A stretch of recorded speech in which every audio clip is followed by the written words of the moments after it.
Okay, recap for day 3 in the Lindsay Clancy trial. And I feel like there's some pieces of information that no one is talking about that happened today. And I really, truly feel more confused than I did the last 2 days. So today they basically interviewed all of the first responders, the EMTs, the paramedics, and a few things that caught my attention. So the first one was Officer Stephen Hall, and he said that after he had gone down to the basement and saw the children, he had to go back upstairs into the backyard to check on Lindsay. And he said, quote, that he looked up the second story window and he saw blood on the window and on shingles. And this would obviously go with the narrative that the prosecution is pushing, right? Where they're saying, oh, well, they're going to try to say that Lindsay crawled down the wall like Spider-Man. But my question is, how would a woman that is jumping have multiple shingles covered in blood? I guess maybe they'll have a blood expert that will show that either it's like splatters or smears, because obviously if it splatters, then it would make sense that she was jumping. Now, if it was smeared further down the window, that to me was what got my head kind of spinning.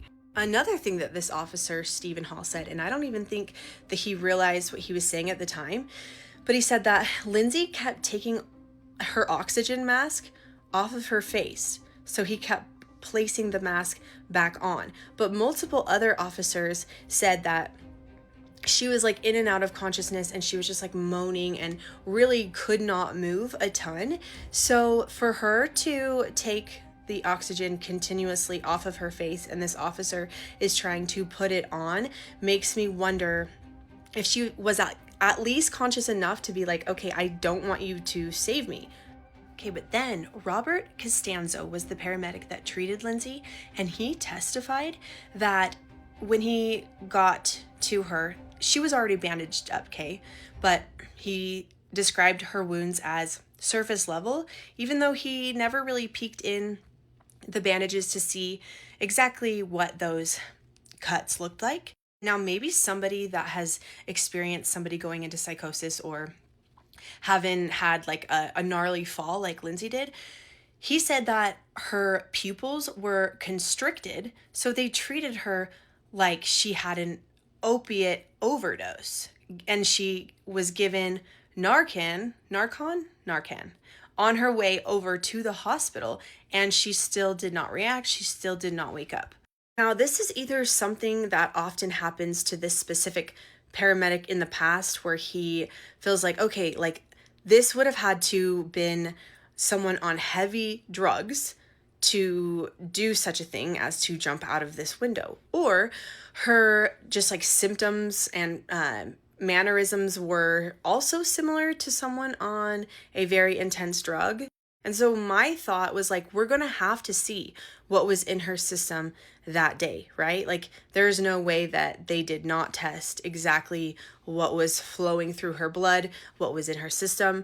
Like the officer wouldn't just randomly give her Narcan, right? And that is specifically for somebody that has had an overdose. So either he's not doing his job right, or he was so overly confident that this woman was on something intense.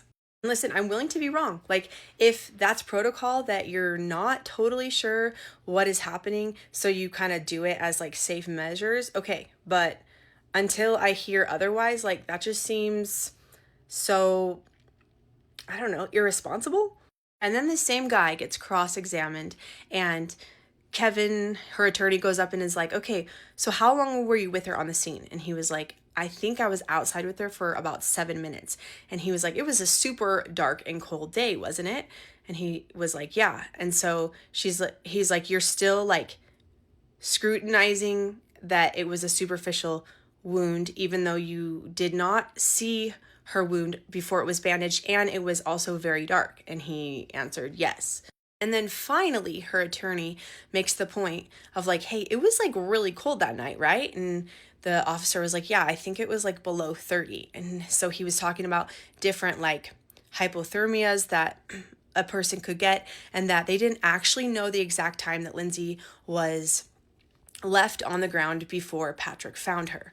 And it is interesting that the state is trying to push the narrative that because she didn't have a ton of bleeding on her wounds, that they were superficial, and that like the officers are kind of going with it, even though to me it seems like it makes sense that if something is so cold, like the temperature of a freezer, wouldn't that sort of restrict the blood from continuously flowing? I don't know. I just feel like today, like, is the first day that I have more questions than answers. And tomorrow, they are going to the scene. They are going to go to the Clancy household on 47 Summer Street, as well as have a few more testimonies later in the afternoon. So I will report back. I'm just curious to know what your thoughts on what I just said.